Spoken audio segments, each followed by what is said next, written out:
SR shopping mall తో సంక్రాంతి లక్ష్మి మీ ఇంటికి పండగ కళ సరికొత్త కలెక్షన్స్ మీకోసం ఎస్ఆర్ షాపింగ్ మాల్ అందరికీ సంక్రాంతి శుభాకాంక్షలు. ఐఫోన్ ఈ పేరు వింటే మీకు రెండు విషయాలు గుర్తుకు వస్తాయి. ఒకటి, అదొక స్టేటస్ సింబల్. రెండవది, దీని రేటు చూస్తే గుండె గుబేల్మంటుంది. మనలో చాలామందికి ఒక డౌట్ ఉంటుంది, అసలు ఐఫోన్ తయారీకి ఎంత ఖర్చు అవుతుంది? ఇండియాలోనే తయారవుతుంది అంటున్నారు కదా, మరి అమెరికా కంటే మన దగ్గర రేటు తక్కువ ఉండాలి కదా, ఎందుకు మన దగ్గర రేట్ ఎక్కువ?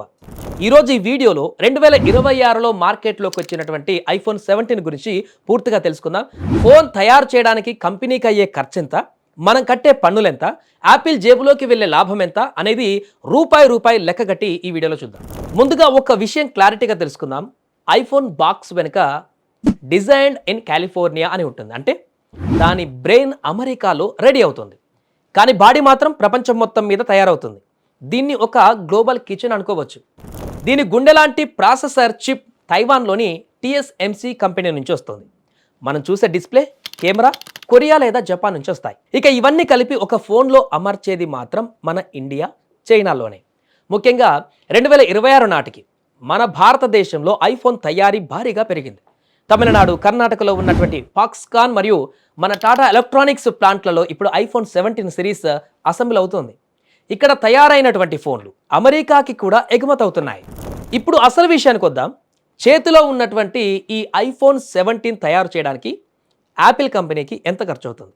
కంపెనీ ఈ సీక్రెట్స్ ఎప్పుడు చెప్పదు, కానీ మార్కెట్ నిపుణుల అంచనా ప్రకారం ఒక బేస్ మోడల్ ఐఫోన్ 17 తయారీకి మెటీరియల్స్ అండ్ లేబర్ కలిపి సుమారు $400 నుంచి $500 ఖర్చు అవుతుంది. మన రూపాయిలో చెప్పాలంటే 33,000 నుంచి 42,000 అవుతాయి.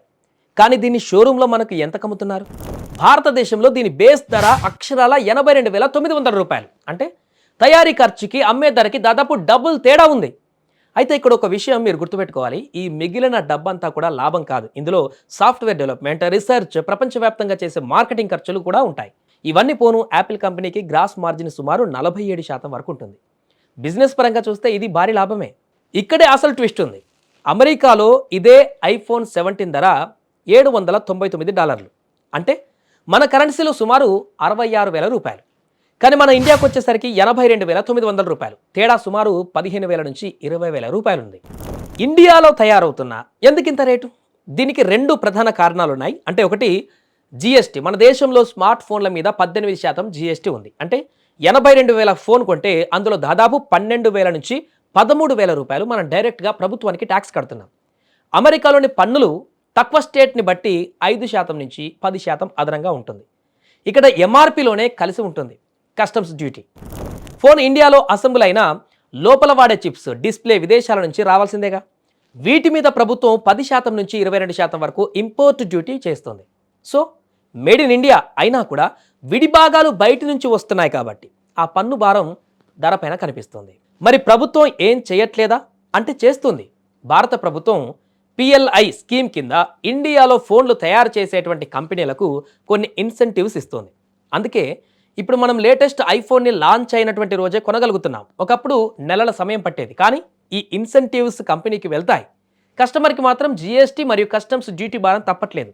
చివరగా ఇంత రేటు పెట్టి కొనాలా లేక తక్కువ ధరకు వచ్చే దారేమైనా ఉందా? మీరు స్మార్ట్గా ఆలోచిస్తే సుమారు 30,000 వరకు ఆదా చేసుకోవచ్చు. మీ పాత ఐఫోన్ లేదా ఆండ్రాయిడ్ ఫోన్ ఎక్స్చేంజ్ చేస్తే యాపిల్ అధికారికంగా మంచి డిస్కౌంట్ ఇస్తుంది. బ్యాంక్ ఆఫర్స్ కూడా ఉంటాయి. HDFC వంటి కార్డుల మీద $5,000 వరకు ఇన్స్టాంట్ డిస్కౌంట్ ఉంటుంది. సేల్స్లో చూస్తే దసరా కానీ దీపావళి టైంలో అమెజాన్, ఫ్లిప్కార్ట్లలో ఇదే ఫోన్ 48,000 నుంచి 50,000 రేంజ్లో కూడా దొరికేటువంటి ఛాన్స్ ఉంటుంది. సో ఫ్రెండ్స్, ఐఫోన్ ధరలో దాదాపు సగం డబ్బు తయారీకి పోతే మిగతా సగం ట్యాక్స్లు, బ్రాండ్ వాల్యూ, ప్రాఫిట్స్ అన్నమాట. ఇదండి ఐఫోన్ వెనక ఉన్నటువంటి అసలు బిజినెస్ లెక్క. ఈ ఇన్ఫర్మేషన్ మీకు నచ్చితే లైక్ చేయండి, షేర్ చేయండి. ఐఫోన్ ధర మన దేశంలో తగ్గాలంటే ఏం చేస్తే బాగుంటుందో కూడా ఈ వీడియో కింద కామెంట్ చేయండి.